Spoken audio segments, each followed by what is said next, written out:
Por que a clara cozinha antes da gema? E parando para pensar, o que a ebulição da água, os processos de aquecimento da água, tem a ver com cozinhar um ovo perfeito?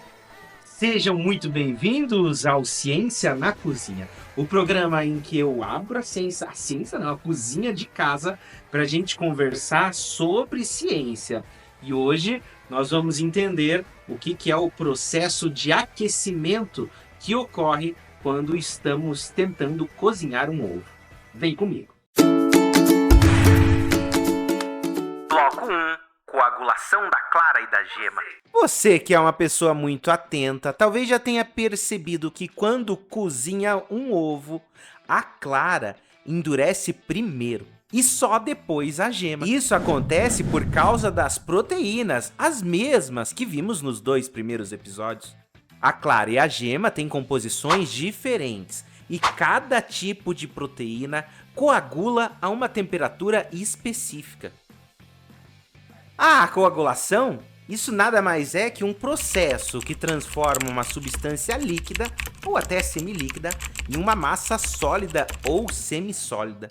Geralmente, na culinária e na ciência, isso acontece devido a algumas mudanças físico-químicas que acontecem em suas moléculas, como é o caso das proteínas. Quando são expostas a condições como calor, ácido ou sais, essa estrutura ela se desnaturaliza. O que isso significa? Significa que perdem a forma original e elas se reorganizam numa nova rede sólida. Mas voltamos para a clara e para a gema. Elas têm composições diferentes e cada tipo de proteína coagula a uma temperatura específica. Na clara, proteínas como a ovomucina ou ainda a albumina, elas começam a coagular por volta de 60 graus. A gema do ovo também é rica em proteínas, embora sua principal característica seja a presença de gordura. No caso da gema, temos algumas proteínas como livetina, fosvitina, lipovitelina e outras tanto, cuja temperatura de coagulação é maior do que a clara, é de cerca de 68 graus.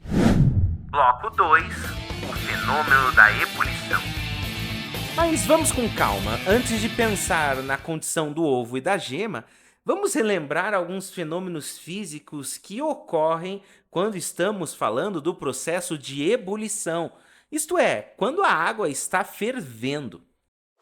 A ebulição da água é o momento que a água atinge 100 graus Celsius ao nível do mar e começa a se transformar em vapor.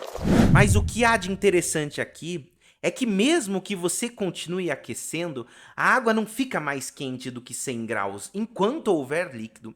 Isso acontece porque o calor adicional é usado para mudar o estado da água de líquido para vapor, um processo que nós físicos conhecemos como calor latente de vaporização. Perceba que antes de alcançar a temperatura de ebulição, que é de 100 graus no nível do mar, a energia fornecida pelo calor vai aumentando a energia cinética das moléculas, e isso vai fazendo com que a água esquente. Mas ao atingir 100 graus, a energia adicional não aumenta mais a temperatura.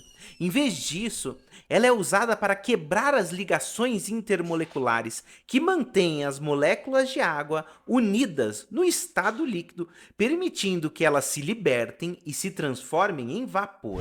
E por que isso é importante na cozinha? Porque durante a ebulição, conseguimos controlar a temperatura do cozimento de alimentos como ovos, massas e até carnes. Agora ligue os pontos. A água fervendo transfere calor para o ovo, fazendo as proteínas da clara e da gema coagularem. Como a clara precisa de menos calor, ela cozinha primeiro. E o segredo para deixar o ovo perfeito é utilizar relógio. Alexa, timer de 6 minutos. Você cozinha um ovo por 6 minutos exatos, é o tempo e a temperatura para que a gema chegue no ponto perfeito. Nesse tempo, a clara estará firme, mas a gema ainda estará cremosa. E aí, gostaram de descobrir a ciência por trás dos óvulos e dos processos químicos de ebulição? Da próxima vez que estiverem na cozinha, lembre-se, cozinhar é pura física e química em ação. Até o próximo Ciência na Cozinha.